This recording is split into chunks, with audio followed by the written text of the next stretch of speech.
وبه قال حدثنا عبد العزيز ابن يحيى قال حدثنا محمد بن سلمة عن محمد بن إسحاق عن الزهري عن عروة عن أسامة بن زيد قال خرج رسول الله صلى الله عليه وسلم يعود عبد الله بن أبي في مرضه الذي مات فيه، فلما دخل عليه عرف فيه الموت، قال قد كنت أنهاك عن حب يهود.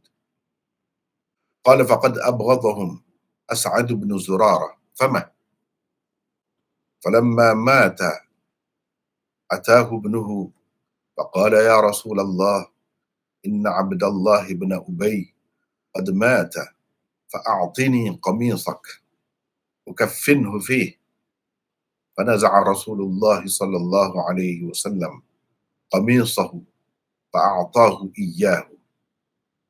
Itu hadisnya. Baik, sekali lagi kita balik tempat mula-mula baca tadi. Babun fil iyadah. Ini bab keempat, bab melawat orang sakit. Abdul Aziz bin Yahya meriwayatkan kepada kami, kata Imam Abu Daud. Katanya Muhammad bin Salamah meriwayatkan kepada kami daripada Muhammad bin Ishaq, daripada Az-Zuhri, daripada Urwah, daripada Usamah bin Zaid. Beliau berkata Rasulullah sallallahu alaihi wasallam keluar mengunjungi Abdullah bin Ubay ketika ia sedang sakit yang kerananya ia meninggal, atau ketika ia sedang sakit yang membawanya kepada kematian. Boleh juga gitu. Bila Rasulullah sallallahu alaihi wasallam masuk menemuinya, baginda telah pun nampak tanda-tanda kematian padanya. Baginda sallallahu alaihi wasallam bersabda, sesungguhnya aku telah melarangmu daripada menyintai orang-orang Yahudi. Abdullah bin Ubay berkata, As'ad bin Zurarah telah membenci mereka. Apa yang terjadi kepadanya dengan membenci mereka? Bila ia meninggal, anaknya datang menemui Rasulullah sallallahu alaihi wasallam. Katanya, wahai Rasulullah, sesungguhnya Abdullah bin Ubay telah meninggal. Berikanlah kepadaku jubahmu, qamis, bajumu, atau jubahmu, supaya aku pakaikan kepadanya sebagai kafan.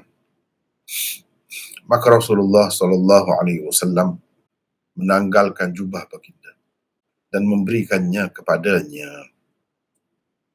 Itulah hadis di bawah bab keempat, hadis yang ke-3094 ya. 3094. Sebab kita ni mula daripada separuh akhir ni. Separuh akhir. Minggu kedua dan minggu keempat kita bincangkan ataupun pelajari separuh akhir kitab Sunan Abi Daud. Minggu pertama dan minggu ketiga itu daripada permulaan Sunan Abi Daud. Sebelum ini kalau ingat bab ketiga, ini bab ketiga, kita telah bincangkan tentang di bawahnya ada dua hadis. Di bawahnya ada dua hadis. Bab ketiga ni tajuknya Babu Iyadatin Nisa, bab melawat wanita yang sakit. Bab melawat wanita yang sakit. Ini khusus dengan wanita. Maksudnya lelaki melawat wanita. Kalau wanita melawat wanita tu tak ada pelik. Memang boleh pun. Ini lelaki melawat wanita. Begitu juga sebaliknya, wanita melawat lelaki yang sakit. Imam Abu Daud nak cerita melalui bab ini, bolehkah atau tidak boleh? Elokkah atau tidak elok? Berlainan jenis tu. Pergi nak melawat yang bukan mahram lah. Yang bukan mahram. Kalau yang mahram tu tak kira ya. Itu memang boleh saja. Ini bab yang ketiga. Sebelum ni kita dah bincang bab ni. Hadis nombor 3092 dan 3093. Itu bab melawat wanita yang sakit. Setelah habis bab tu, sekarang ni Imam Abu Daud buat satu lagi pula bab. Babun fil iyadah.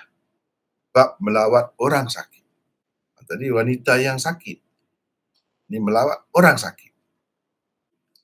Jadi perkataan iyadah ni memang memberi makna melawat orang sakit, khusus dengan melawat orang sakit. Iyadah.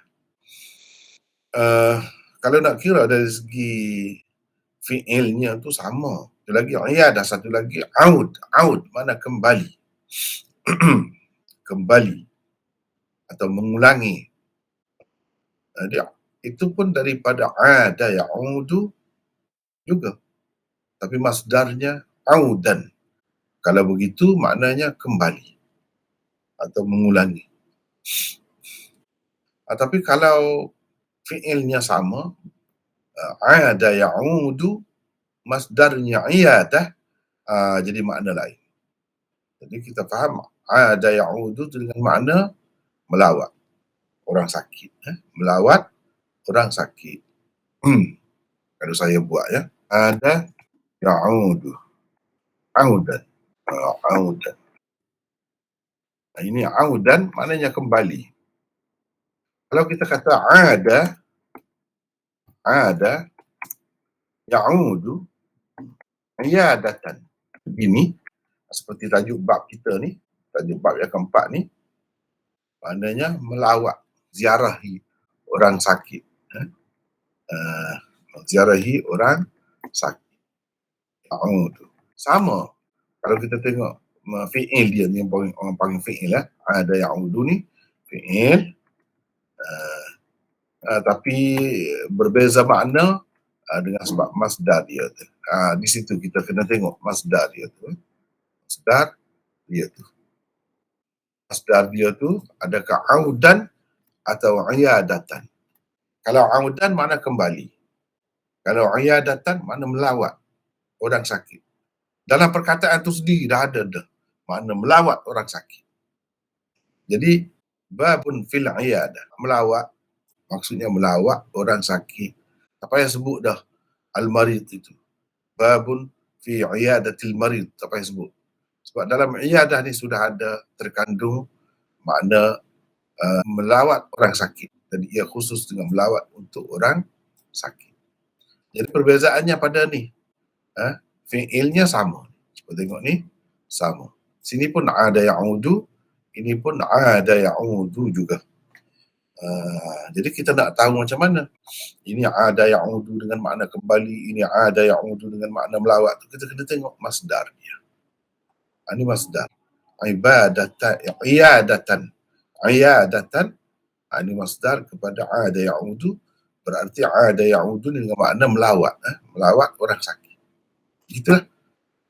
Jadi Imam Abu Daud tak perlu dah tambah ziarah, guna ziyaratil marid. Ziarah orang sakit tak perlu. Al-iyadah saja tu sudah memberi makna tu dah. Sebab tu dia guna perkataan ini. Bahasa Arab ni memang unik lah. Memang unik. Kalau kita kata banyaklah perkataan-perkataan lain. Fi'il dia tu sama. Misalnya kita kata ghasala yaghsilu. Yaghsil. Ghaslan. Ini seterusnya. Ghasala yaghsil. Ghuslan. Baik ya. Ini ghasala sama fi'il dia sama. Fi'il madinya pun sama. Fi'il mudhari'nya pun sama. Baris dia tu. Yaghsilu. Yaghsil. Ghaslan. Ghaslan maknanya membasuh. Tapi kalau ghasala yaghsilu ghuslan. Begini maknanya mandi. Kan membasuh dah, mandi. Jadi bezanya di mana? Sedangkan fi'il dia ni sama. Sama ni fi'il dia. Ni ghasala yaghsilu juga. Ni ghasala yaghsilu juga. Bezanya pada baris saja, masdar dia. Kalau barisnya ghaslan, baris di atas ghin itu maknanya membasuh. Membasuh kain, membasuh pakaian dan sebagainya, membasuhlah, membasuh tangan. Ini ghaslan. Tapi kalau ghin dia ni berbaris di hadapan, baris kita panggil baris di hadapan. Madmum, kalau begini, baris depan begini, maknanya mandi. Kita tahu daripada mana? Daripada masdar dia. Masdar ini penentu. Masdar ini penentu. Jadi panjanglah pula kalau nak cerita kenapa begitu ya. Mudahnya kita kena terima gitulah. Kena terima. Baris tu menentu. Kalau tak ada baris, pandai-pandai orang lah. Dia tengoklah di situ dengan makna mandi ke, dengan makna basuh ke. Kalau dengan makna basuh, dia orang yang pandai betul, dia akan guna ghusl lah, bukan ghusl. Kalau dengan makna mandi di situ, ayat tu memberi makna begitu, ghusl. Sama juga di sini. Babun fil iyadah. Jadi iyadah ni masdar. Bila masdar, kalau bahasa Arab ni kena cari, kena tahu fi'il dia tu, fi'il madhi dan mudhari'. Jadi ada itu fi'il madhi. Ya'udu fi'il mudhari'. Iyadah. Jadi iyadah ni masdar. Ada ya'udu situ dengan makna melawat orang sakit, bukan dengan makna kembali. Ini tak apalah, di sini tak apalah, al-iyadah ni kita tahu dah. Tapi kalau di dalam ni, dalam hadis ni kita tengok ni. Ya'udu abdallah, ya'udu, ni fi'il mudhari' dia lah yang kita tulis tadi. Ya'udu abdallah. Ada ya'udu. Di sini ni, padahal makna kembali pun ya'udu juga. Kita nak tahu macam mana? Kita nak tahu tengoklah. Ni kembali. Rasulullah SAW keluar kembali. Tak ada makna. Melawat Abdullah bin Ubay ketika sakitnya. Ni berkait dengan sakit ni. Kalau berkait dengan sakit ni melawatlah. Bukan kembali. Rasulullah tidak kembali ke rumahnya pun. Pergi ke rumah Abdullah bin Ubay tu. Itulah kiranya. Jadi tak mungkin kita kata di sini dengan makna ya'udu ni Rasulullah kembali. Kena tengoklah pula ayat tu selepas tu apa benda. Gitu. Jadi bila kita perhatikan selepas tu, kita dapat tentukan. Ya'udu ni, ya'udu yang mana masdar dia iyadah ke atau aud. Jelas di sini masdar dia iyadah. Itu sebab Imam Abu Daud buat iyadah. Dia tidak kata babun fil aud. Dia kata babun fil iyadah. Jadi iyadah tu masdar kepada ya'udu ni lah. Ya'udu. Ya'udu Abdullah bin Ubay fi maradih.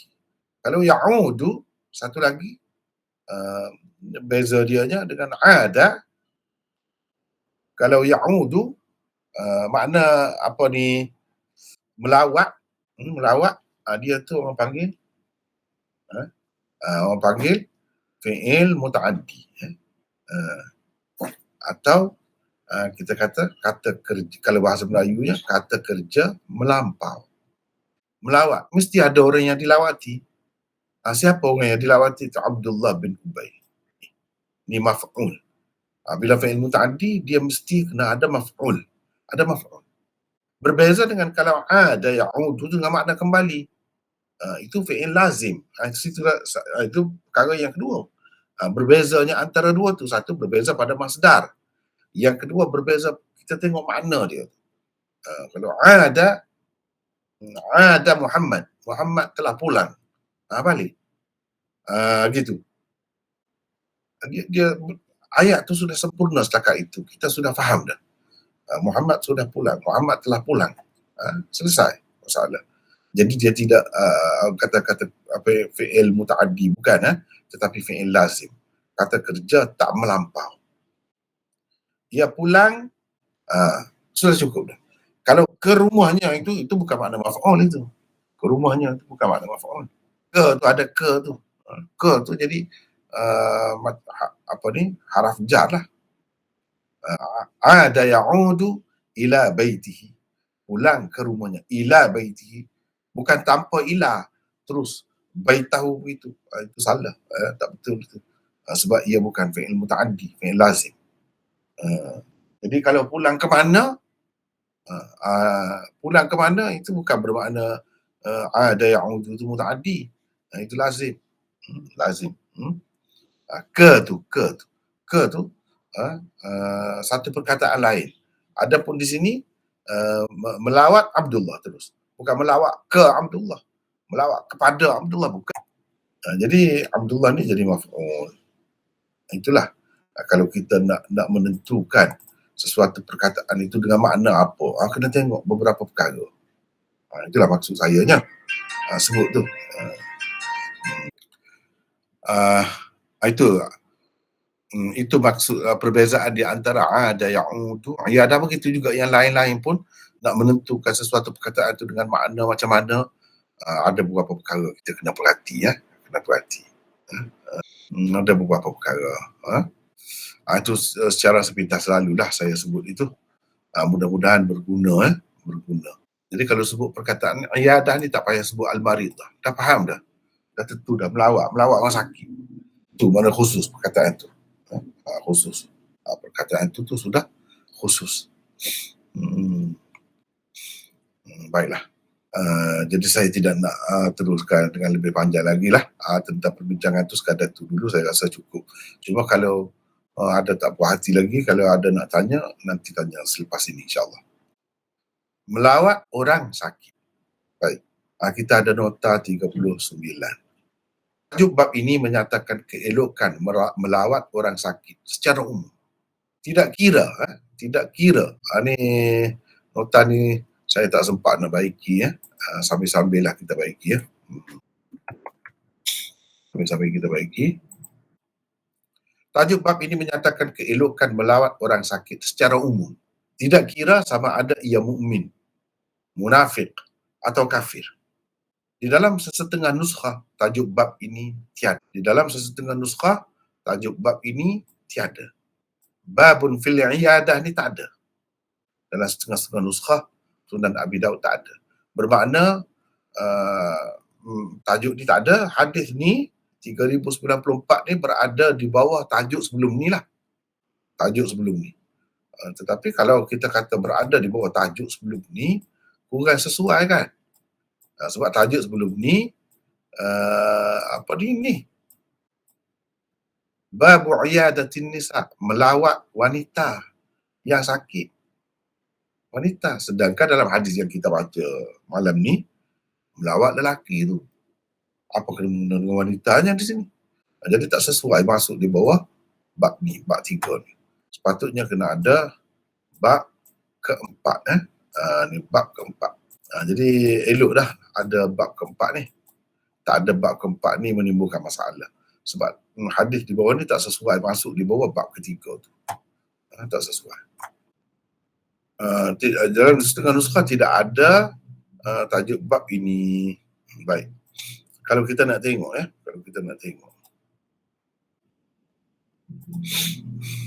contohnya di sini sudah memadai. Kita sudah boleh dapat ya. Cuba tengok. Babun fil iyadah ay fi bayani masyru'iyyati iyadatil marid wa fi ba'd an-nusakh isqatu hadhihi at-tarjamah. Jadi tajuk bab ni dalam setengah-setengah nuskah tak ada. Digugurkan. Siapa yang menggugurkannya atau gugur tanpa disengajakan, tidak pastilah. Tetapi kalau tak ada bab ni, kurang sesuai sangatlah. Nak masuk di bawah bab sebelum ni, kurang sesuai sangat. Jadi sepatutnya adalah bab ni, bab keempat ni. Sebab kalau tak ada bab keempat ni, keempat ni tak sesuai sangat. Babun fil iyadah, cuba kita tengok di sini. Di sini tak ada, dia tak ada sebut sini. Cuma terimalah adalah tajuk bab ni ada. Babun fil iyadah, tajuk bab keempat. Tetapi apa maksud dia? Imam Abu Dawud buat tajuk bab ni, iaitu nak menyatakan melawat orang sakit itu elok secara umum. Sama ada ia orang Islam ke, atau orang munafik ke, atau orang kafir ke, boleh melawat. Kecuali kalau kafir harbi lah. Kalau munafik tu zahirnya Islam, jadi kita kira zahir lah. Memang istihbab, masyru'iyah ataupun elok melawat tu. Sebab apa? Sebab Nabi SAW sendiri pergi melawat. Kalau kita kata Abdullah bin Ubay ni munafik, maknanya Nabi melawat munafik. Kalau kita kata hakikat dia lah, nifak dia tu kufur, dia tu kafir, bermakna Nabi SAW telah melawat orang kafir. Itulah. Kalau tak boleh, Nabi tak buat lah. Sebab apa? Sebab Nabi tak akan buat benda haram. Tak boleh tu dengan makna apa? Dengan makna haram. Dengan makna makruh. Benda makruh pun Nabi SAW tak buat. Tak buat. Apatah lagi kalau benda haram. Jadi paling ringan pun kita kata harus melawat. Tetapi yang Nabi SAW buat ini biasanya yang elok lah. Elok. Cantik kalau kita buat begitu. Terutamanya Rasulullah SAW ini sebagai pemimpin, dan ini rakyat dia di bawah pemerintahan dia. Tak kira lah macam mana pun dia tu. Gitu. Jadi melawat tu fi maradhihi alladhi mata fihi. Baik, ni nota tu habis kita tengok. Baik. Kita pergi kepada ni. Imam Abu Daud mengambil hadis ni daripada Abdul Aziz bin Yahya. Imam Abu Daud kata Abdul Aziz bin Yahya meriwayatkan kepada kami. Katanya Muhammad bin Salamah meriwayatkan kepada kami daripada Muhammad bin Ishaq, daripada Az-Zuhri, daripada Urwah, daripada Usamah bin Zaid. Beliau berkata dan seterusnya. Jadi terlebih dahulu kita bertemu dengan perawi ini baru ni. Kita nak berkenalan lah dengan perawi ini. Siapa? Guru kepada Imam Abu Daud ni, Abdul Aziz bin Yahya ni. 40 di sini. Iaitu Abdul Aziz bin Yahya. Abdul Aziz bin Yahya Abul Asbagh Al-Harrani. Seorang perawi saduq yang kadang-kadang waham, yang terkeliru dalam periwayatannya. Abu Daud dan An-Nasai mengambil riwayatnya. Abdul Aziz meninggal dunia pada tahun 235 Hijrah. Ini tentang Abdul Aziz bin Yahya Abul Asbagh Al-Harrani. Imam Abu Daud ambil hadis ini daripada dia lah. Meriwayatkan kepada kami, katanya Muhammad bin Salamah. Nombor 41 nota ni. Ni saya nak sesiapalah daripada kita pula baca. Saya dah baca. Silakan, siapa nak baca pula ni? Silakan. Nota 41 ni Muhammad bin Salamah ni. Silakan. Okey, saya baca Maulana. Siapa? Saleh kah? Ya, saya. Sila. Okey. Nota 41. Bin Abdullah Al-Bahili, maula mereka Al-Harrani. Abu Abdullah adalah kunyahnya. Beliau seorang perawi thiqah, fadil, alim dan mufti. Muhammad bin Salamah meriwayatkan hadis daripada Ibnu Ajlan, Muhammad bin Ishaq, Hisham bin Hasan dan ramai lagi orang-orang lain. Ahmad dan Abu Ja'far An-Nufaili pula adalah antara orang yang meriwayatkan hadis daripadanya. Hadisnya terdapat di dalam Juz'ul Qira'ah Imam Bukhari, Sahih Muslim dan kitab Sunan yang utama. Imam Muslim bagaimanapun hanya mengambil satu sahaja hadisnya untuk dimasukkan ke dalam Sahih Muslim. Muhammad bin Salamah meninggal dunia di akhir tahun 191 Hijrah. Itu tentang perawi kita ni. Iaitu Muhammad bin Salamah. Abdul Aziz ambil hadis ini daripada Muhammad bin Salamah. Muhammad bin Salamah pula mengambil hadis daripada Muhammad bin Ishaq. Ni 42 ni. Silakan terus Saleh baca lagi. Muhammad bin Ishaq bin Yasar Al-Madani. seorang perawi saduq dan mudallis.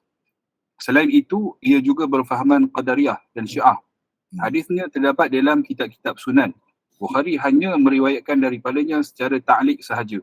Muslim pula meriwayatkan hadisnya daripada Muslim pula meriwayatkan hadis daripadanya di samping perawi lain, maqrunan bi ghairi. Ibnu Ishaq meninggal dunia pada tahun 151 Hijrah. Ini saya sebutkan secara ringkas saja tentang Muhammad bin Ishaq ni. Kalau nak detail lagi, baca bukulah, saya telah tulis khusus berkenaan dengan dia. Tentang bukti-bukti bahawa dia ni seorang Syiah sebenarnya.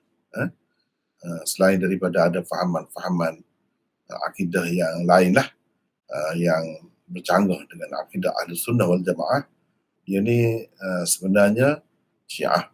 Itu dapat kita lihat melalui kitab-kitab dia sendirilah, melalui kitab dia sendiri. Jadi Muhammad bin Salamah tu ambil daripada Muhammad bin Ishaq, daripada Az-Zuhri. Az-Zuhri 43.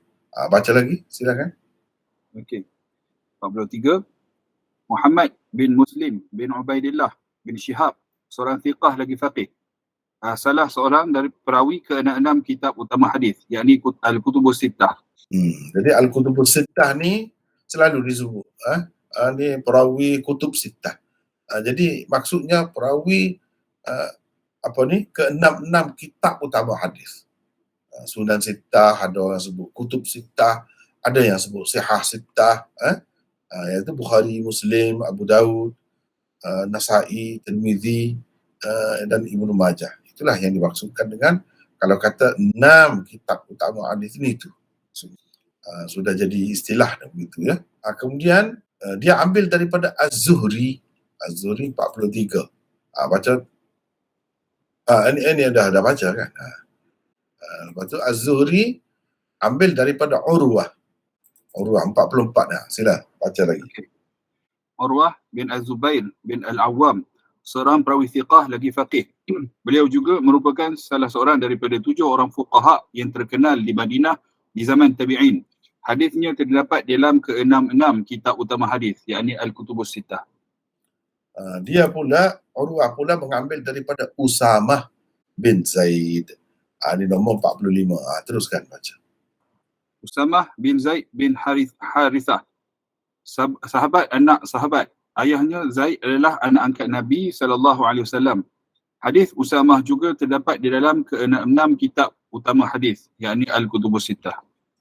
Jadi dia ni kira-kiranya cucu lah. Cucu Nabi lah. Cucu angkat. Anak kepada anak angkatnya. Iaitu Zaid. Zaid bin Harithah. Bin Zaid bin Harithah. Jadi Zaid bin Harithah tu sebenarnya bukan nama ayah dia terus. Usamah bin Zaid. Usamah bin Zaid bin Harithah. Begitu sepatutnya begini ya. Silakan. Bin Harithah. Zaid bin Harithah. Ini anak angkat Nabi SAW. Pernah beberapa lama dia ni dibinkan kepada Nabi SAW. Zaid bin Muhammad. Sebab zaman jahiliah anak angkat ni dibinkan kepada bapa angkatnya. Sekian lama lah duduk begitu. Sehingga akhirnya di dalam surah Al-Ahzab, Allah SWT perintahkan supaya dikaitkan dengan bapa atau ayah sebenarnya. Ud'uhum li'abaihim wa aqsatu 'indallah. Ud'uhum li'abaihim. Jadi kaitkan dengan ayah mereka. Jangan kaitkan dengan ayah angkat, bapa sebenar. Selepas itulah baru jadi Zaid bin Harithah. Usamah ini pun sahabat. Zaid itu pun sahabat. Sebagaimana Nabi SAW sayang kepada Zaid, sayang sangat anak angkat dia. Dia sayang juga kepada cucu angkat dia, iaitu Usamah. Kadang-kadang kan tengok kenapa Nabi macam tercari-cari menunggu seseorang tak berangkat lagi. Rupa-rupanya tengok, oh dia tunggu, dia cari Usama. Begitu sayang Nabi kepada Usama. Dan dalam kitab-kitab Rijal ada sebut bahawa duduk tunggu ni adalah yang sebut duduk tunggu budak hitam ni. Sebab Usama tu dia gelap kulit ni, hitam. Dia ikut sebelah mak dia. Sebelah mak dia. Zaid itu putih. Zaid itu putih. Jadi kalau ada sebut budak hitam ni yang ditunggu-tunggu, dicari-cari Nabi tu. Sebab apa? Sebab dia kulit dia tu gelap. Tak seperti ayah dia. Baiklah. Seterusnya beliau berkata Rasulullah sallallahu alaihi wasallam keluar mengunjungi Abdullah bin Ubay ketika ia sedang sakit yang kerananya ia meninggal, atau sakit yang membawanya meninggal. Boleh juga kita terjemah begitu. Jadi siapa Abdullah bin Ubay ini? Baca lagi Saleh. Abdullah bin Ubay bin Salul, salah seorang salah seorang ketua orang-orang munafik. Anaknya pula salah seorang sahabat Rasulullah sallallahu alaihi wasallam yang terpilih. Namanya juga Abdullah. Namanya juga Abdullah. Jadi Abdullah bin Abdullah begitu. Abdullah bin Abdullah bin Ubay bin Salul. Bin Salul. Tapi di sini tak ada kata je Abdullah bin Ubay gitu ya. Bila Rasulullah sallallahu alaihi wasallam masuk menemuinya, baginda telah pun nampak tanda-tanda kematian padanya. Nampak macam orang nak mati lah. Orang ada pengalaman tengok orang nak mati, dia boleh perasan juga. Jadi Nabi SAW ni tengok ni, ada tanda-tanda nak mati. Jadi macam mana dapat tahu tu? Kemudiannya lah pula Nabi SAW ceritanya. Begitulah. Baginda SAW bersabda, sesungguhnya aku telah melarangmu daripada menyintai orang-orang Yahudi. Nabi kata kepada dia. Abdullah bin Ubay berkata, As'ad bin Zurarah telah membenci mereka. Apa yang terjadi kepadanya dengan membenci mereka? Itu dia. Apa yang terjadi? Jadi itu macam tergantung, tak nampak cerita tu kan. Dan Nabi kata, aku melarang daripada menyintai orang-orang Yahudi. Apa maknanya melarang daripada menyintai orang-orang Yahudi? Dia tu tidak Yahudi ke? Selalu disebut Yahudi? Macam mana? Begitu. Jadi Yahudi dia ni bercampur dengan Arab. Ni Abdullah bin Ubay bin Salul ini. Bukan Yahudi, betul-betul Yahudi sepenuhnya tu. Dia bercampur. Darah campuran lah, kita kata. Oleh kerana dia ni zahirnya sebagai orang Islam, tapi dia tu baik sangat, mesra sangat dengan orang-orang Yahudi. Jadi Nabi SAW telah laranglah dia daripada bersikap begitu. Sebab zahir dia sebagai orang Islam. Sepatutnya tidak bersimpati sangat, tidak mesra sangatlah dengan orang-orang Yahudi tu. Bukan dengan Bani Israel. Kalau Bani Israel lain, bangsa. Ini orang agama tu. Agama tu. Sebab Yahudi tu agama. Bukannya bangsa. Aku dah larang, Nabi kata, kamu daripada menyintai orang-orang Yahudi. Maknanya, sekarang ni akibat dia lah. Kamu ni jadi begini ni. Jadi Abdullah bin Ubay berkata, As'ad bin Zurarah telah benci lah. Apa jadi dengan dia? Apa jadi dengan dia? Baik, kita tengok dulu, lepas tu kita tengok semula. Di sini ada nota 47. As'ad bin Zurarah. Baca lagi situ, Saleh. Okey. As'ad bin Zurarah bin Udas An-Najjari Al-Khazraji dari puak Khazraj. As'ad tinggal di Madinah. Beliau adalah salah seorang bangsawan dan pemberani di zaman jahiliah dan Islam. Setelah pergi ke Mekah di zaman kenabian bersama Zakwan bin Abi Qais dan memeluk agama Islam, mereka berdua pulang ke Madinah. Merekalah orang yang mula-mula sekali membawa Islam ke Madinah. As'ad telah menyaksikan kedua-dua Aqabah. Beliau adalah salah seorang daripada 12 orang nuqaba yang bertemu Rasulullah SAW pada malam Aqabah pertama. Beliau menaqib Bani An-Najjar dan telah meninggal dunia sebelum peperangan Badar. Jenazahnya dikebumikan di Baqi'. Lihat Al-Zirikli Al-A'lam. Nah, jilid 1 muka surat 300. Jadi ini tentang As'ad bin Zurarah. Siapakah dia ni? Sahabat Nabi yang sangat istimewa lah. Sempat dengan kedua-dua perjanjian Aqabah tu, pada malam Aqabah dipanggil tu. Aqabah yang pertama hanya 12 orang saja yang bertemu dengan Rasulullah sallallahu alaihi wasallam dan berbai'ah dengan Nabi.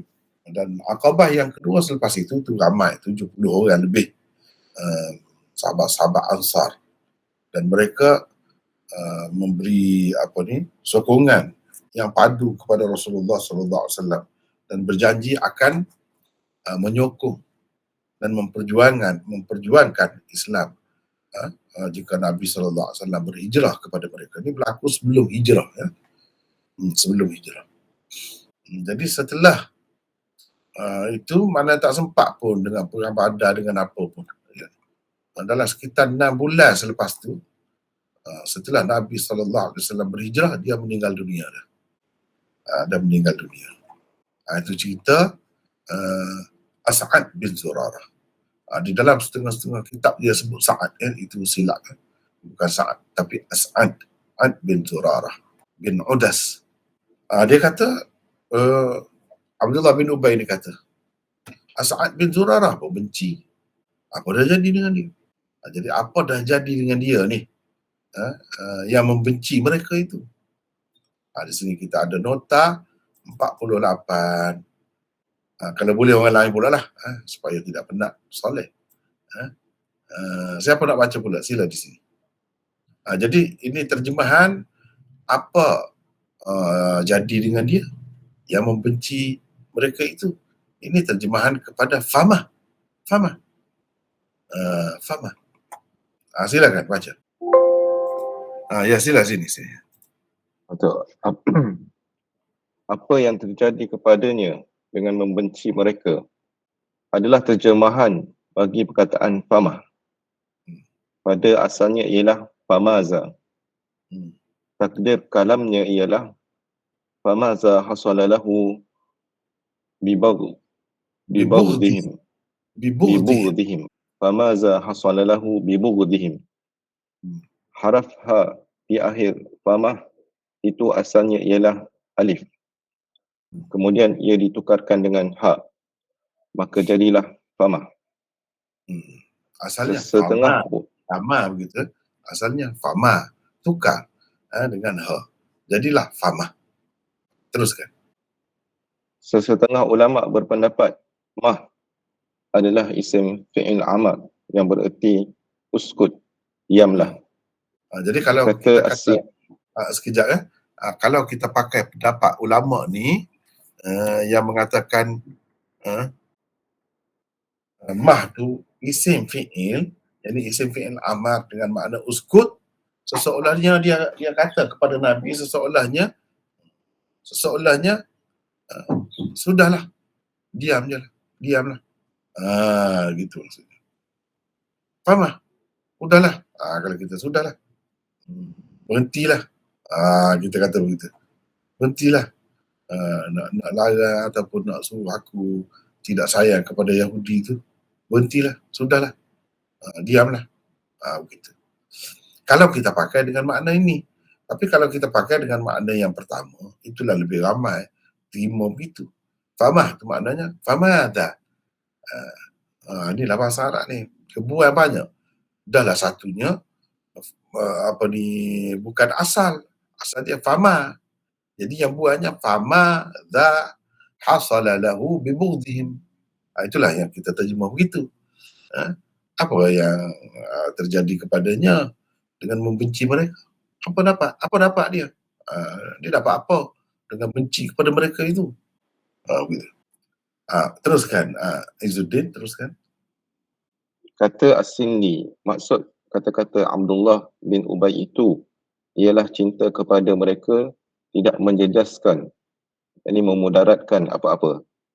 Benci kepada mereka juga tidak mendatangkan apa-apa faedah. Kalaulah benci kepada mereka berfaedah, nescaya tidak matilah As'ad bin Zurarah. Kata-kata seperti itu keluar dari mulutnya lantaran ia menganggap kemudaratan ialah kematian dan faedah pula ialah terlepas dari kematian atau tidak mati. Ia menampakkan kecetekan fahamnya dan kedangkalan pandangannya. Lihat As-Sindi Fathul Wadud. Ini dalam Fathul Wadud, Hasyiah Sunan Abi Daud. Kalau kita nak tengok kitab dia ni, ini Fathul Wadud. Ini Fathul Wadud. Di bawah ni lah dia tulis, Abdullah bin Ubay Ra'sul Munafiqin famah, ay famadha hasala lahu bibughdihim. Itu maksudnya. Sindi ni seorang yang sangat alim. Sind di Pakistan sekarang ni, dalam Pakistan. Fathul Wadud fi syarhi Sunan Abi Daud, Al-Syekh Abil Hasan As-Sindi, Khatimatul Muhaqqiqin wa Umdatul Mudaqqiqin, Al-Alim, Al-Amil, Al-Wari', Al-Kamil. Ni inilah Sindi. Sindi ni Pakistan lah sekarang ni. As-Sindi tu maknanya orang Sind. Sind itu dalam Pakistan, salah satu negeri di Pakistan. Memang kelebihan dia ni, hasyiah dia ni di bawah ni, ataupun apa ni kita panggil ta'liqat dia di bawah ni, dia antara yang istimewanya Sindi ni dari sudut nahwu dia, dari sudut nahwu, perbahasan nahwu dia tu memang kemah lah. Dia kata famah, ay famadha, macam kita sebut tadi lah, hasala lahu bibudhihim, falha munqalibah anil alif wa asluhu fama, aw huwa ismu fi'l, ay faskut, diamlah, sudahlah, hentikanlah, kita kata begitu. Wa ka'annahu yurid annahu yadurru hubbuhum wa la yanfa'u bughduhum. Jadi dia kata begitu tu soalnya maksud dianya cinta kepada mereka tidak menjejaskan, tidak memudaratkan. Sebagaimana benci kepada mereka pun tidak memberi apa-apa manfaat. Kalaulah benci kepada mereka itu bermanfaat, nescaya tak mati As'ad bin Zurarah itu. Wa hadha min qillati fahmihi wa qusuri nazari. Dengan makna mudarat itu maksudnya mati. Nafa' itu maknanya berguna, itu maknanya tak mati. Dia faham begitu. Padahal Nabi tidak maksud gitu pun. Orang yang hati dia ada masalah ni kata macam lain, dia faham macam lain. Gitu nak ceritanya. Satu. Yang keduanya, ini dekat nak mati, dia masih bercakap begitu lagi. Macam melawan Nabi lah. Kerah lah. Walau bagaimanapun Nabi SAW akan pergi melawat dia. Kalau kita tengok dalam syarah ni, Badlul Majhul umpamanya,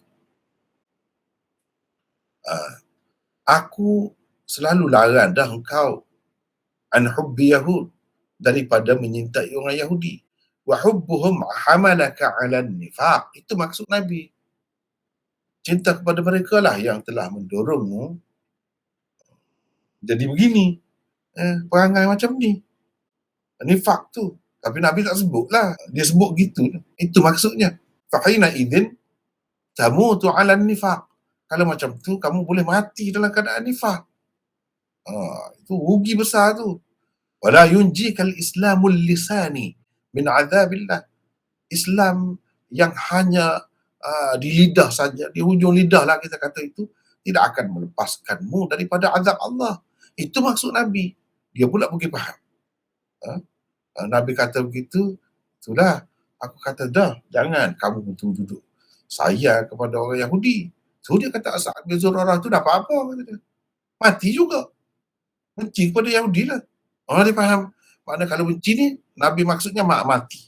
Tu benci pun mati awal juga. Tidak kata benci ni jadi panjang umur. Kasih ni jadi pendek umur. Tidak menunjukkan. Jadi makna dia melawan Nabi sallallahu alaihi wasallam. Dia kata, fabughduhum lam yanfa'hu minal maut. Bencinya kepada mereka tidak berguna kepadanya dari segi melepaskan dia daripada mati. Mati awal juga ya. Tak ada lama pun dengan kamu. Dia kata kepada Nabi lah. Jadi punca jawapan dia macam ni Itu Abdullah ni tak faham apa yang Rasulullah SAW maksudkan. Dia tak faham. Dia pergi faham ikut lain. Sama juga kalau kita tengok di sini ayatnya lebih kurang juga. Al-manhalul azbil mawrud ni. Al-manhalul azbil mawrud. An hubbi yahud wa hubbuhum hamalaka ala nifaq fatamutu alaih wa la tanju bil islamil lisani min azabillah. Ini dekat-dekat dengan ayat Badlul Majhud tadi, sesoalan yang mari di situ. Jadi cuma dia ada tambahan di sini. Nabi SAW kata begitu tu dengan maksud menimbulkan perasaan ingin bertaubat dalam hati dia. Bukan Nabi nak tegur tu, nak kata kepada dia, nak mengeji dia, bukan. Supaya dia tu insaf lah. Tiba-tiba dia kata begitu. Nabi tak sebut penuh pun. Dia tu sambut begitu. Tu As'ad bin Zurarah pun benci juga ke dia. Apa dapat? Kata dia. Maknanya, apakah kamu kata begitu tu? Mana kamu nak cerita, kalau kamu benci kepada Yahudi, kamu akan panjang umur. Dia faham begitu. Apakah kamu, seseorang dia kata kepada Nabi, gitulah. Apakah kamu ingat, dengan benci kepada Yahudi itu umur seseorang akan panjang? Tu As'ad bin Zurarah tu kata dia, mati lepas tu, tak lama. Dia benci juga kepada Yahudi. Wa ma afadahu syai'an, tak berguna apa-apa kepada dia dengan benci tu. Walau afadahu lama mata. Kalau berguna, tak matilah dia. Dia faham gitu. Tetapi semua ni difaham daripada famah. Sepatah tu saja. Sepatah tu saja. Dia tidak sebut semua ni dengan jelas, dengan lengkap ayat tu. Sebagaimana Nabi SAW pun tidak sebut dengan lengkap.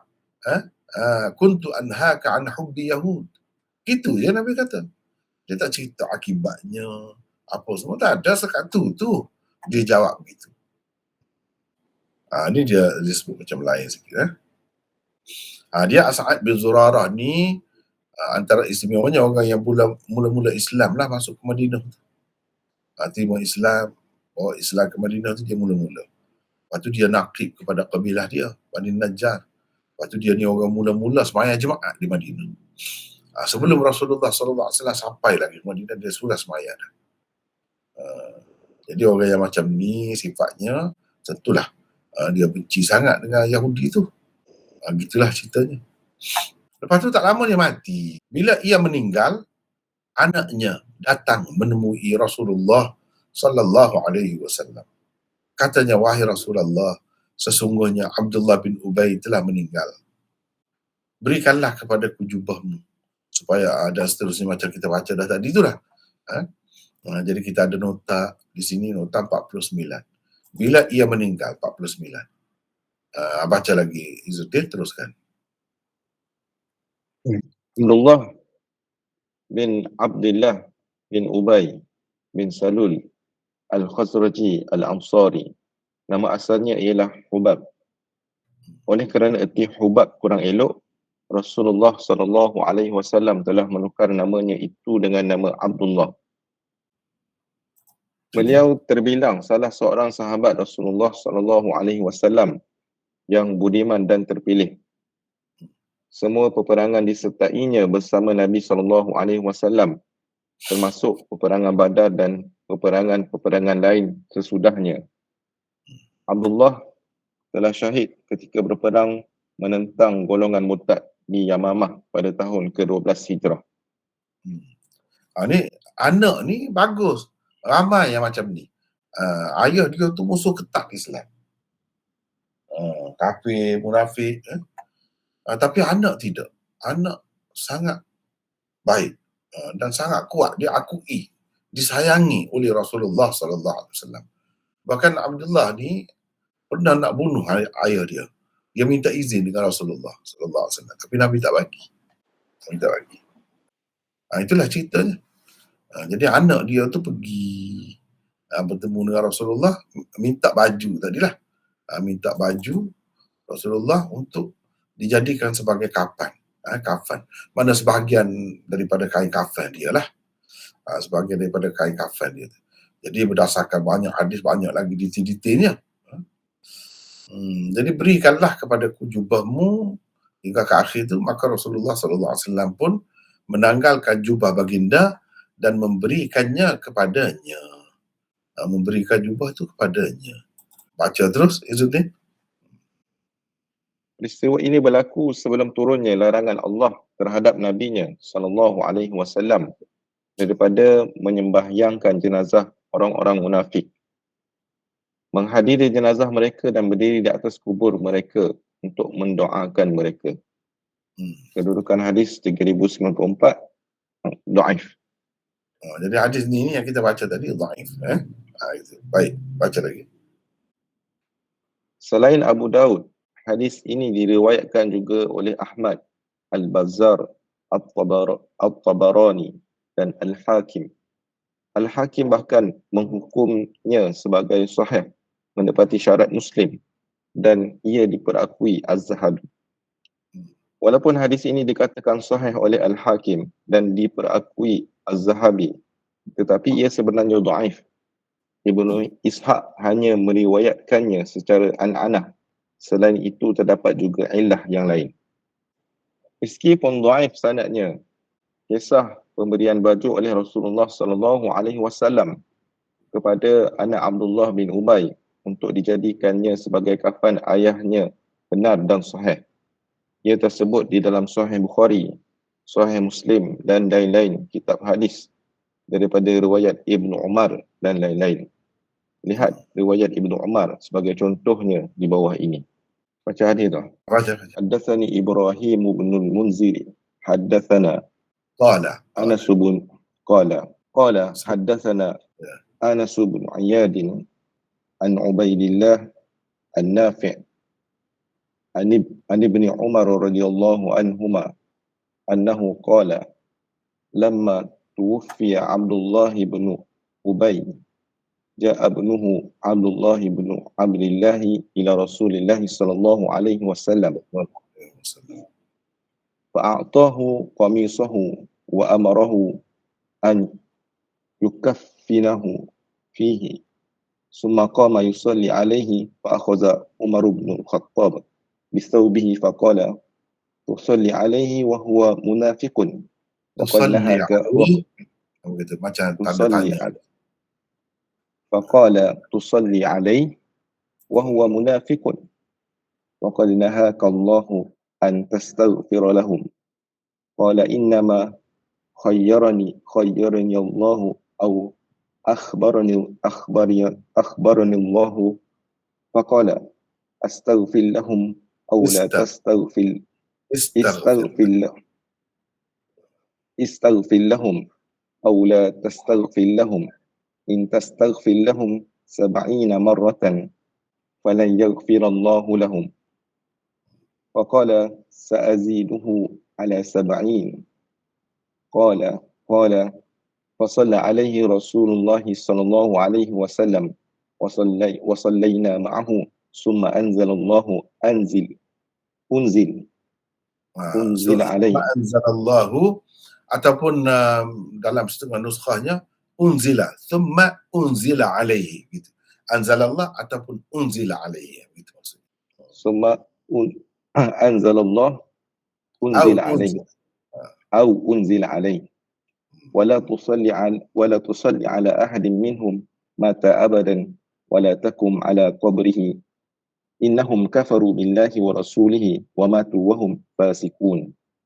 Bermaksud, kata Ibnu Umar, bila Abdullah bin Ubay mati, anaknya Abdullah bin Abdillah datang kepada Rasulullah sallallahu alaihi wasallam, maka baginda memberikan kepadanya baju baginda serta disuruhnya supaya dia memakaikan baju itu pada ayahnya sebagai kafan.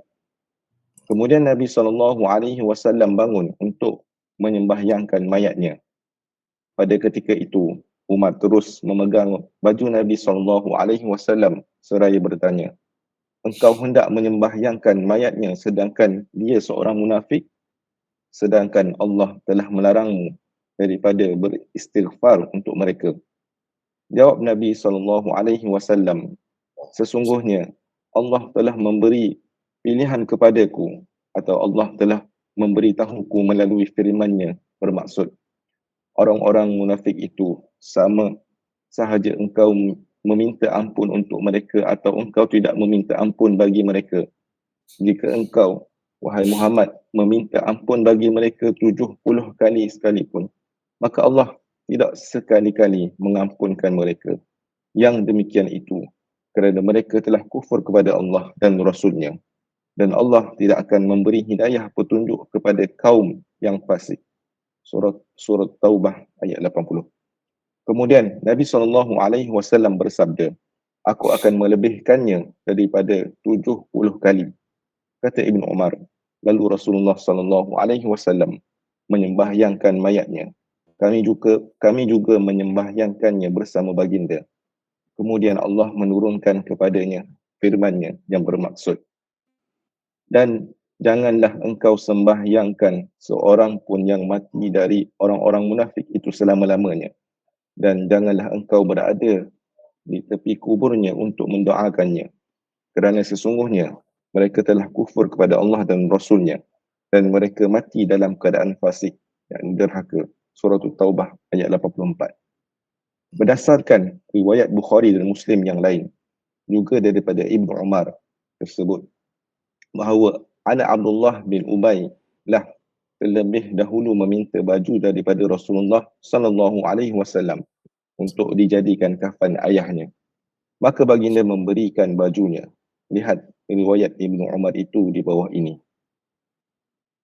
Hadatsana Ubaid bin Ismail qala an Abi Usamah an Ubaidillah an Nafi' an Ibn Umar radhiyallahu anhuma qala lamma tuwfiya Abdullah ja'a ibnuhu Abdullah bin Abdillah ila Rasulillah sallallahu alaihi wasallam fasa'alahu an yu'tiyahu qamisahu yukaffinu fihi abahu fa'atahu summa sa'alahu an yusalli alaihi faqama Rasulullah sallallahu alaihi wasallam liyusalliya faqama Umar fa akhadha bi thawbi Rasulillah sallallahu alaihi wasallam faqala ya Rasulullah tusalli alaihi wa qad nahaka rabbuka an tusalli alaihi faqala Rasulullah sallallahu tusalli alaihi faqala Rasulullah sallallahu alaihi wasallam innama khayyarani Allah faqala istaghfir lahum aw la tastaghfir lahum in tastaghfir lahum 70 marrah wa sa'aziduhu ala 70 qala innahu munafiqun qala fasalli alaihi Rasulullah sallallahu alaihi wasallam qala fasalla alaihi Rasulullah sallallahu alaihi wasallam fa anzalallahu wala tusalli ala ahadin minhum mata abadan wala takum ala qabrih. Bermaksud, kata Ibn Umar, bila mati Abdullah bin Ubay bin Salul, datanglah anaknya Abdullah bin Abdillah menemui Rasulullah sallallahu alaihi wasallam. Dia meminta kepada Rasulullah sallallahu alaihi wasallam agar memberikan kepadanya baju baginda untuk dijadikan sebagai kafan ayahnya. Rasulullah sallallahu alaihi wasallam memberikan kepadanya. Kemudian dia meminta baginda menyembahyangkannya.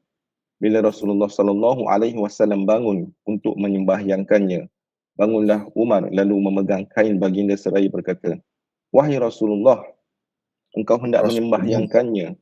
Wahai Rasulullah, engkau hendak menyembahyangkannya, padahal Allah telah melarangmu daripada menyembahyangkannya. Mendengar kata-kata Umar itu, Rasulullah sallallahu alaihi wasallam pun bersabda, sesungguhnya Allah telah memberi pilihan kepadaku.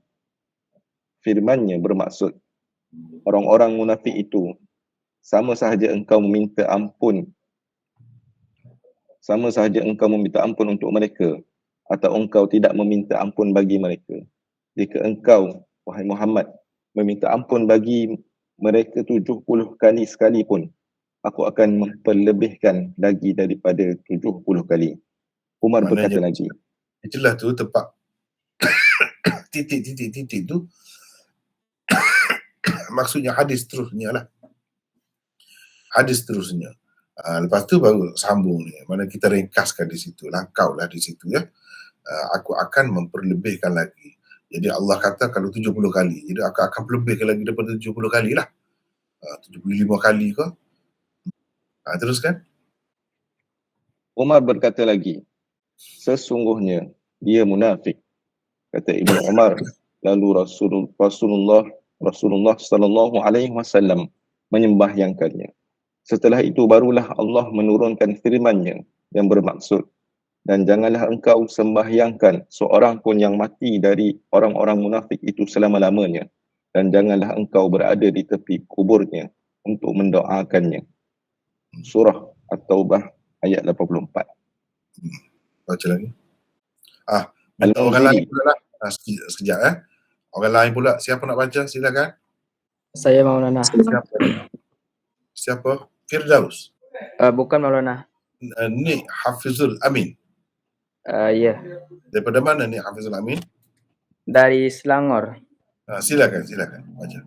Al-Mundhiri di dalam syarah Mukhtasar Sunan Abi Dawud menulis, terdapat 4 pandangan para ulama tentang kenapakah Nabi SAW memberikan bajunya untuk Abdullah bin Ubay. Yang pertama, untuk memuliakan anaknya kerana dia Muslim dan bersih daripada sifat nifaq. Yang kedua, sudah menjadi tabiat Rasulullah SAW kalau diminta orang sesuatu kepunyaannya, baginda tidak akan mensia-siakan permintaannya. Yang ketiga, oleh kerana Abdullah bin Ubay pernah memberikan bajunya untuk bapa saudara Nabi Muhammad SAW, Al-Abbas. Ketika beliau Al-Abbas ditawan dalam peperangan Badar, kebetulan pada masa itu tidak ada baju sesiapa pun yang sesuai dengan Al-Abbas selain bajunya. Maka sebagai membalas budinya itulah baginda memberikan bajunya untuk dijadikan kafannya, supaya tidak ada lagi budi mana-mana orang munafik yang tidak dibalas. Yang keempat, mungkin juga Nabi SAW melakukan semua yang tersebut di dalam hadis Ibnu Umar di atas sebelum diturunkan kepada baginda firman Allah di dalam surah At-Taubah ayat ke-84. Lihat Al-Mundhiri Syarah Mukhtasar Sunan Abi Dawud jilid kedua muka surat 362. Teruskan. Pandangan keempat yang dikemukakan oleh Al-Mundhiri di atas tepat sekali dengan apa yang telah penulis katakan sebelum ini, bahawa peristiwa ini berlaku sebelum turunnya larangan Allah terhadap Nabinya SAW kepada menyembahyangkan jenazah orang-orang munafik daripada bukan kepada turunnya larangan Allah terhadap Nabinya SAW daripada menyembahyangkan jenazah orang-orang munafik, menghadiri jenazah mereka dan berdiri di atas kubur mereka untuk mendoakan mereka. Jadi ini ada 4 alasan yang diberikan oleh Al-Mundhiri. Dalam banyak juga kitab-kitab tidaklah sebut sampai 4 ini. Jadi saya ambil di sini yang paling banyak lah. Yang paling banyak ialah seperti yang disebutkan oleh Mundhiri inilah. Di sini 4 perkara ya. 4 perkara di sini. Namun kalau kita tengok di dalam kitab-kitab seperti ini, contohnya Al-Manhalul Azbul Mawrud, Al-Manhalul Azbul Mawrud, wa a'tahu sallallahu alaihi wa alihi wa ala alihi wa sallam qamisahu ma'a ilmihi binifaqi abihi. Nabi sallallahu alaihi wasallam memberikan bajunya kepada anak Abdullah tu, walaupun Nabi sallallahu alaihi wasallam memang tahu tentang nifaq ayahnya. Kenapa? Kerana untuk melaksanakan zahir hukum Islam. Jadi kalau begitu, kalau kita mengambil kira yang ini boleh kita sebutkan sebagai alasan yang kelima tadi. Mungkin disebut 4, kita boleh tambah ini 1. Sebagai melaksanakan zahir hukum Islam. Hukum Islam mengikut zahir. Zahirnya orang itu Islam. Kita kira Islam lah. Jadi kita akan melayaninya sebagai orang Islam. Itu yang pertama. Wa ikraman li waladihi, dan untuk memuliakan anaknya. Yang memang sudah jelas dan pasti keimanannya. Itu 2. Ta'lifan liqaumihi liriyasati. Ini yang ketiga, untuk menjinakkan kaumnya. Kerana dia tu, Abdullah bin Ubay bin Salul tu memang ketua mereka. Dengan cara Nabi SAW buat begitu ialah untuk bermesra ataupun untuk mengambil hati kaumnya lah. Ini kita boleh sebut sebagai yang ketiga sebab. Mana kalau kita campur semua dengan Al-Mundhiri tadi, lebih daripada 4 lah, 5, 6 pun boleh lagi kita kira sebagai alasan kenapa Nabi SAW memberikan kepadanya. Padahal Nabi SAW tahu bahawa qamis, baju dia tu tidak berguna kepadanya. Dalam keadaan ada sifat nifak, dengannya tu nifak i'tiqadi lah, nifak sungguh lah. Dengan arti kafir dia tu sebenarnya tak berguna baju tu. Tapi oleh kerana baju itu diminta oleh dia. Dalam setengah-setengah riwayat tadi kita dah baca tadi, diminta oleh anak dia. Dalam riwayat yang kita baca malam tadi, riwayat tadi dalam Abu Daud tadi, Nabi memberikan kepadanya. Nabi memberikan kepadanya setelah diminta oleh anaknya itu. Nabi datang menemui Rasulullah, wahai Rasulullah, sesungguhnya telah mati, berikanlah kepadaku. Jadi atas permintaan dia, Nabi SAW bagi tadi. Salah satu riwayat Bukhari yang kita telah baca tadi, Izzuddin baca tadi, di situ nampak Nabi bagi terus. Jadi kita kena gabungkan, ambil kira semua riwayat-riwayat ini. Jadi asalnya bukan Nabi SAW bagi terus. Dalam riwayat itu kira-kiranya ringkas lah bila sebut Nabi bagi baju tu. Yang sebenarnya atas permintaan dia. Semasa hidup dia lagi ada riwayat yang macam tu. Lepas tu anak dia pergi tu menyatakan hasrat ayah dia lah, mengulangi apa yang dikehendaki oleh ayahnya, iaitu supaya Nabi beri baju jubah Nabi kepadanya untuk dijadikan sebagai kafan. Dijadikan sebagai kafan. Jadi adakah berguna sebagai kafan di sini? Seperti kita dah lihat tadilah, sebenarnya tidak berguna apa-apa. Tetapi faedahnya kepada umum, kepada pengikut-pengikut dia tu. Mana kalau ketua dia ni pun minta, kita kata sebagai nak ambil berkat lah dengan Rasulullah SAW ni, padahal pemimpin dia tu pemimpin yang hebat lah, mereka sangat hormat lah. Jadi macam mana Rasulullah SAW ni tidak benar? Ini menunjukkan kebenaran Rasulullah. Mana secara senyap-senyap Abdullah bin Ubay ni akui juga. Itulah yang akan dipikir oleh masyarakat dia, orang ramai. Jadi itu salah satu hikmahnya lah. Kenapa diberikan itu? Salah satu hikmahnya. Berhubung dengan perkara ni sebenarnya ada beberapa lagi riwayat yang lain.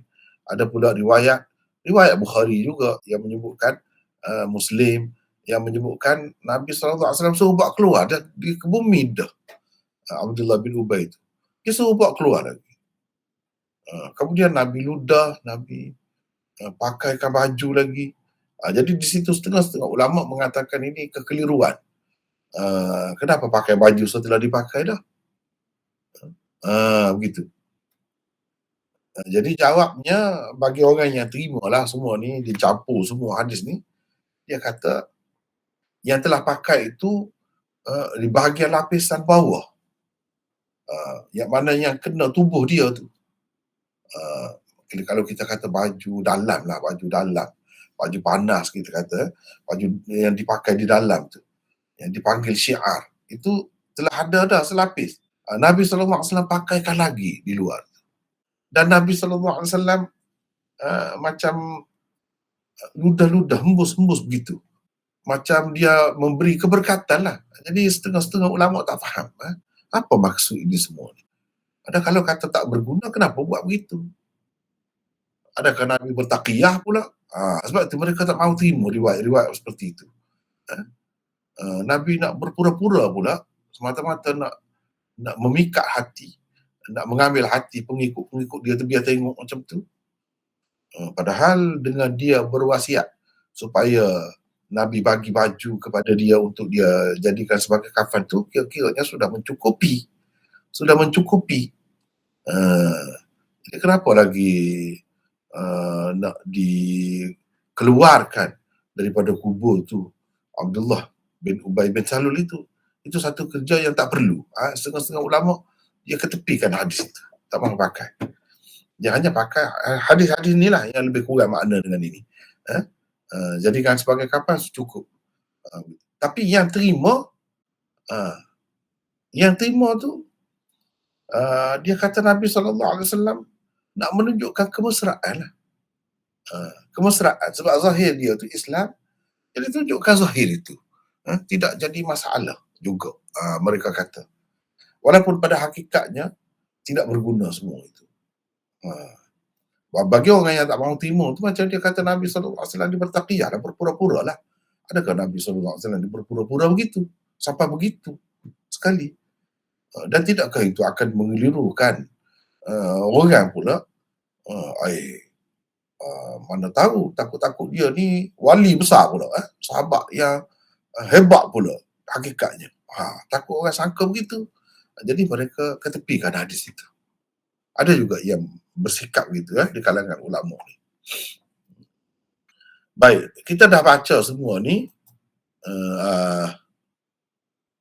di sini. Disebut lagi. Setengah-setengah ulama kata dia bagi tu sebab baju dia tu dia bagi baju semasa tawanan Badar tu tak ada baju, bapa saudara Nabi Abbas tu tak ada baju yang sesuai, yang sepadan dengan dia. Sebab Abbas tu tinggi besar kan. Jadi baju saiz itu tak ada kecuali Abdullah bin Ubay bin Salul ni lah yang sesuai. Jadi Nabi SAW ambil. Jadi itu macam berbudilah kepada Nabi. Nabi SAW bagi balik tu supaya tidak ada lagi budi orang munafik kepada dia tinggal satu pun.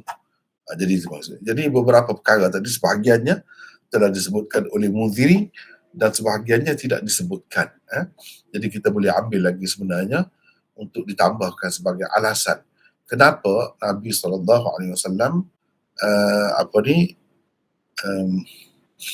bagi baju. Inilah dia kata dalam satu riwayat Bukhari daripada Jabir. Nabi SAW, Abdullah bin Ubay, Nabi SAW pergi kepada Abdullah bin Ubay selepas dikebumikan. Dan dia keluarkan mayatnya. Lalu dihembus-hembusnya mayat itu dengan air ludah dia. Dan pakaikan baju pula. Jadi sini macam berulang ni. Macam berulang. Jadi setengah ulama kata ini waham ni. Walaupun riwayat Bukhari ada waham di sini. Sebenarnya yang pertama tu, baju yang pertama tu juga bukan baju lain. Apa makna bagi baju pulanya? Mereka kata setelah diambil dah baju tu, dibagi dah, dikebumi dah. Apa makna keluarkan pula daripada kubur tu? Adakah keluar tu setelah ditimbus ataupun belum? Kalau kata belum pun, itu satu perkara yang sia-sia. Kalau Nabi SAW sudah telah buat dah sebelum itu, kenapa dibuat lagi di situ? Tapi bagi orang-orang yang terima, dia kata tidak ada pertentangan di antara dua riwayat ini. Kerana boleh jadi makna kata-katanya dalam hadithul bab, jadi Nabi SAW, kata perawi itulah maksudnya, Nabi SAW memberikan bajunya, a'tahu qamisahu wa'ada bi'i'ta'ihi, yang mana dia telah berjanji nak bagi. Jadi janji itu dia sebut secara mutlak begitu. Ismul atiyah, pemberian secara majas begitu. Dan makna katanya dalam hadis Jabir itu ba'dama dufina, selepas dikebumikan Mana setelah dia tu dimasukkan ke dalam kubur dia lah. Jadi keluarga Abdullah itu takut Nabi SAW akan menyusahkan Nabi mari. Mereka pun cepat-cepat kebumikan dia sebelum sampai Nabi SAW. Bila Nabi sampai tu, Nabi dapati mereka telah masukkan dah dalam kubur tu. Tapi di sini dia sebut belum lagi ditimbuskan tanah lagi. Nabi SAW pun suruh dikeluarkan dia untuk menyempurnakan janjinya untuk menjadikan kafan baju dia tu, untuk dijadikan kafan baju dia tu. Tapi bagi golongan pertama yang tak mahu terima tu, dia kata dah bagi dah. Tak ada kaitan dengan Nabi pergi tu baru dapat baju tu, anak dia dah pergi dah. Dan Nabi bagi dah kan tadi, dalam riwayat Bukhari juga. Jadi ini ni satu kekeliruan perawi sebenarnya, kata mereka. Satu kekeliruan perawi. Jadi termasuk dalam fiqh hadis, pengajaran hadis lah. Hadis yang menunjukkan betapa mulianya akhlak Rasulullah SAW. Dan orang munafik, hukum Islam berlaku juga kepadanya. Maknanya kalau orang munafik mati, kita tak perlu mengusul, kita tak perlu memeriksa betul ke dia macam mana, kita tak tahu hakikatnya hati dia. Jadi kita kira dia Islam lah, sebab zahirnya Islam. Jadi kita kebumikan dia, sembahyangkan dia cara Islam lah kira-kiranya. Dan hadis ini juga menunjukkan masyru'iyah na'yil mayyit. Na'yil mayyit ni bagi tahu kepada orang tentang kematian seseorang lah. Selain daripada itu, masyru'iyah at-tabarruk bi atharis salihin. Disyariatkan juga tabarruk dengan athar orang-orang soleh di sini. Sebab kalau tak boleh tabarruk, Nabi SAW tak bagi. Tak boleh. Nabi bagi juga kepada anak dia. Walaupun sebenarnya boleh dikatakan hampir semua ulama mengatakan sia-sia saja, tidak berguna maknanya. Kalau tak ada akidah di dalam hati itu, walaupun dipakaikan kafan itu dengan baju Rasulullah pun sia-sia saja. Jadi hanya itu sebagai zahir saja. Nabi sekalipun tidak dapat memberi apa-apa munafaat kepada orang yang tidak berakidah dengan akidah Islam. Itulah maksudnya.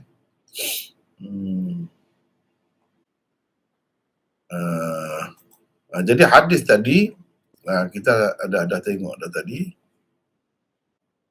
Kedudukan hadis ini dhaif. Bukan bermakna hadis dhaif, satu hadis tu dhaif. Segala kandungan dia tu semua dhaif. Tidak. Dhaif tu satu dilihat dari sudut sanad. Kemudian dari sudut beberapa perkara mungkin yang ada di dalam tu yang bercanggah dengan riwayat yang lebih sahih. Ni kalau kita tengok hadis ni, selain daripada Abu Daud, Ahmad, Al-Bazzar, Al-Tabarani dan Al-Hakim, bahkan Hakim kata sahih, menepati syarat Muslim. Dan Al-Zahabi pun memperakuinya.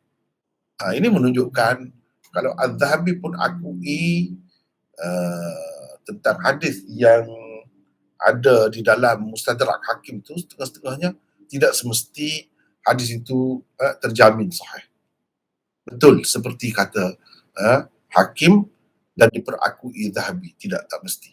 Ulama-ulama lain banyak lagi yang bincang lagi. Tapi secara umumnya kebanyakannya betul lah.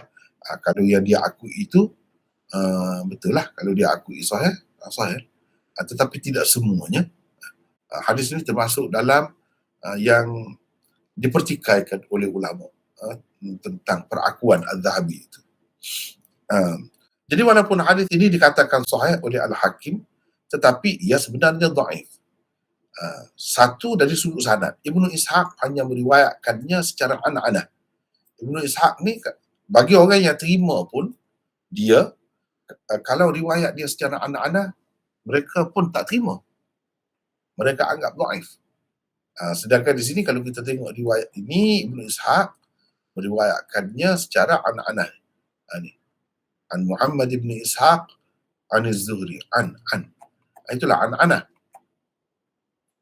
Mana kalau dia riwayat secara an-anah tak boleh pakai. tak boleh pakai. Dhaif. Sebab dia mudallis. Perawi mudallis kalau meriwayatkan secara anak-anak macam ni, maka hadis dia dikira dhaif. Jadi ini riwayat dia. Itu satu. Yang kedua, mungkin orang kata, tapi saya tak sempat lagi masuk di sini, mungkin insya-Allah akan datang. Kita akan tambah lagi di sana sini nota ni. Dalam setengah-setengah riwayat itu ada sebut qala, bukan an. Mana Ibnu Ishaq tidak meriwayatkan secara an-ana, tetapi secara tahdits, haddatsana, qala haddatsana begitu. Tetapi itu pun kalau mengikut kajian ulama satu kekeliruan. Sebenarnya tidak. Yang betulnya riwayat secara an-ana ini. Selain itu terdapat juga illat yang lain. Di dalam hadis ini menyebabkan ia dianggap dhaif. Tetapi bukan bermakna macam saya sebut tadilah, bukan bermakna dhaif itu makna semua sekali kandungan dia tu tak ada kebenarannya, tidak sahih. Tidak. Kisah pemberian baju oleh Rasulullah tu ada, itu cuma yang banyak-banyak tadi yang bercanggah ataupun tidak ada di dalam riwayat yang sahih, itu tak boleh pakai, yang bercanggah terutamanya. Adapun kisah pemberian baju itu boleh diterima, itu sahih. Dalam Sahih Bukhari, Sahih Muslim dan lain-lain pun ada. Buktinya ni di riwayat ni ada memang, fa'atahu qamisahu. Anak Abdullah bin Ubay datang kepada Rasulullah dan Nabi SAW pun bagi baju dia. Jadi kalau berdasarkan riwayat ini, nampak dia Nabi tu bagi begitu. Dia tak minta pun. Padahal dalam riwayat yang lain banyak lagi dia minta. Bahkan dalam riwayat yang lain lagi, Ibnu Ubay tu, si ayah tu sendiri minta dengan Nabi SAW. Jadi sebagai memenuhi janjinya, Nabi bagilah. Ini buktinya. Memang baju Nabi SAW itu dijadikan sebagai kafannya.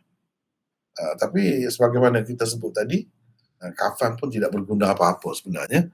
Yang menjadi asasnya kalau nak ada munafaat, ada faedah pun, kalau ada iman terlebih dahulu di dalam hati seseorang itu. Kalau iman tidak ada, munafik, itu tidak diterima. Walaupun Nabi pun tak ada tabarruk itu tidak berkesan. Hanya zahir saja. Ini menunjukkan hakikatnya tabarruk ke apa ke daripada Nabi SAW sendiri pun tidak semesti benda itu betul-betul akan berlaku, akan berfaedah. Tak mesti. Allah SWT sahaja yang tahu. Dan kalau kita dapat tahu berdasarkan dalil-dalil yang banyak lagi bahawa orang itu tidak Islam, kepadanya juga tidak berguna. Seperti ini semua ni. Tidak berguna. Setakat itulah rasanya untuk malam ni. Dan insya-Allah kita akan sambung lagi seterusnya. Dan sebagaimana biasa saya nak maklumkan, bukan bermakna nota malam ni segala-galanya setakat itu saja muktamad. Dan saya tak akan ada tokok tambah di sana sini. Nanti semula bila jadi buku mungkin tengok jadi macam lain. Itu biasalah. Saya selalunya buat begitu. Semakin kita lengkapkan, sempurnakan mana-mana tempat yang saya rasa perlu ditambah, saya tambahlah, ataupun baiki sana sini tu, biasalah macam tu. Siapa-siapa penulis pun begitu. Sekadar untuk kelas kita malam ni, saya rasa itu pun sudah cukup. Bahkan kalau nak banding dengan setengah-setengah syarah tu lagi ringkas. Ini pun sudah cukup banyak. Jadi saya rasa hanya setakat itulah untuk malam ini. Cuma kalau kita pun masa pun lewat kan, mungkin boleh 1-2 soalan, silakan kalau nak tanya. Silakan. Assalamualaikum warahmatullahi wabarakatuh. Assalamualaikum warahmatullahi wabarakatuh. Silakan. Nak tanya Maulana, hadis riwayat Ibnu Umar sebut tadi, wala takum ala qabri. Maksudnya dia tidak mendoakan kepada jenazah kubur. Maksudnya wala takum ala qabri bukan berdiri ya. Bukan berdiri saja. Berdiri dengan maksud berdoa lah. Kalau kita duduk tak ada masalah. Ya. Afdal duduk ke afdal berdiri? Afdal berdiri. Nabi tidak duduk, Nabi berdiri. Sebab itu dalam Quran, la taqum ala qabri. Sebab memang kebiasaannya tidak duduk. berdiri. Siapa pun dia berdiri. Tapi berdiri itu bukan maksud diri saja. Berdiri untuk mendoakan lah. Begitu maksudnya. Ya. Tapi ini semua ni macam kita dah sebut tadi, sebelum turun ayat itu. Sebelum turun ayat itu. Selepas tu Nabi tak buat dah. Baru dilarang. Setelah jelas. Sebelum tu masa tu tak jelas lagi. Dengan sebab itu ada dalam setengah-setengah riwayat Nabi bahkan menyembahyangkan. Sama seperti tabarruk dengan baju, dengan apa pun tidak berguna. Sembahyang pun tidak berguna. Tapi pada masa tu belum ada lagi larangan tadi. Cuba baca dengan betul riwayat ini. Cuba baca dengan betul riwayat ini. Riwayat Ibnu Umar tadi. Sayyidina Umar pegang baju Nabi. Dia kata dia munafik. Fasalla alaihi Rasulullah. Rasulullah pun sembahyang. Menunjukkan Rasulullah sembahyang. Ada berdasarkan riwayat Bukhari. Fa'anzalallah. Lalu selepas itu. Mana selepas sembahyang Allah turunkan. Wala tusalli ala ahadin minhum mata abada. Maknanya ini menunjukkan semua ni berlaku ni sebelum turun ayat ini. Setelah turun ayat ini Nabi tak buat lah. Ini ada khilaf di kalangan ulama. Setengah kata ayat ini turun sebelum dia bersembahyang. Tapi kalau berdasarkan riwayat ini, ada ulama mengatakan Nabi bersembahyang dah. Ni bersembahyang dah ni. Lepas tu baru turun. Kalau kita nak terima Nabi sembahyang pun kena terima juga. Turun ayat tu selepas. Jangan terima turun ayat tu sebelum. Kalau terima turun ayat sebelum, jadi bercanggah. Teruklah. Nabi SAW melanggar pula perintah Nabi. Jadi kalau nak terima juga semua ni, kena terimalah bahawa ni firman Allah ni belum lagi turun pada ketika itu. Itu saja. Rekas ceritanya. Ya. Boleh? InsyaAllah. Ada lagi yang lain? Silakan. Adakah kafan menggunakan kamis ataupun baju tadi afdal kita kafan guna baju? Boleh. Itu pun boleh. Ini salah satunya. Ini salah satu bukti bagi boleh baju tu. Pakaikan baju tu. Jadi kita jangan kira lah Abdullah bin Ubay bin Salul tu dia munafik apa. Zahirnya diperlakukan sebagai orang Islam. Jadi orang Islam lain pun boleh juga. Gitulah maksudnya. Tapi kalau tak pakai baju, kain semata-mata, kain yang terbuka begitu, 3 lapis pun boleh. Jadi di situ pun ada khilaf ulama. Elok pakai baju ke tidak? Ada yang kata elok. Dia ambil kira riwayat-riwayat tertentu. Riwayat-riwayat tertentu sebenarnya banyak juga. Ada sebut cerita tentang pakai baju ni. Jadi ada yang kata tidak. Jadi sebab ada kedua-dua riwayat itu. Ada kedua-dua riwayat itu masing-masing pilih lah. Ada lagi satu lagi silakan. Assalamualaikum Maulana. Waalaikumsalam. Saya nak tanya berkenaan dengan tanda-tanda kematian tadi tu. Macam mana tanda-tanda kematian yang Nabi nampak itu dan adakah perkara ini khusus untuk Nabi saja? Sebenarnya tanda-tanda kematian ini tidak khusus dengan Nabi. Macam bapa saudara Nabi Abbas itu. Dia tahu Abu Talib tu nak mati.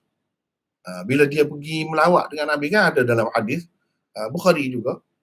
Bila dia pergi melawat dengan Nabi tu dia tengok, ni dah nak mati ni. Dah nak mati ni. Dia sebut dia tahu daripada tanda-tanda. Jadi ini menunjukkan tidak khusus dengan Nabi SAW. Orang lain pun boleh tahu. Sekadar tanda lah. Jadi sekadar tanda. Tanda ni tak semestinya berlaku kadang-kadang. Tapi biasanya begitulah kalau kita tengok macam awan. Awan gelap, nak hujan, begitulah. Kita kata sekadar begitulah. Tapi biasa juga, ada juga berlaku kan. Gelap pun tak jadi hujan. Misalnya. Tapi bolehlah untuk jadikan sebagai panduan umum tu boleh. Dan ia tidak khusus dengan Nabi SAW. Doktor-doktor pun boleh tahu. Tahu sekadar itulah, sekadar alamat. Dengan tepat tu tidak. Adapun Nabi SAW tu, kalau kita mengambil kira berdasarkan firasat umum, seperti mana orang lain pun faham begitu, itu bermakna tidak wahyu berdasarkan pemerhatian manusia lah. Atau mungkin juga wahyu, berdasarkan wahyu dia tahu dah nak mati, berdasarkan wahyu. Tapi di sini tak ada sebut begitu. Jadi kemungkinan tu ada kedua-duanya lah kemungkinan itu. Saya rasa setakat itulah dulu malam ni. Wallahu a'lam wa akhiru da'wana. Alhamdulillah.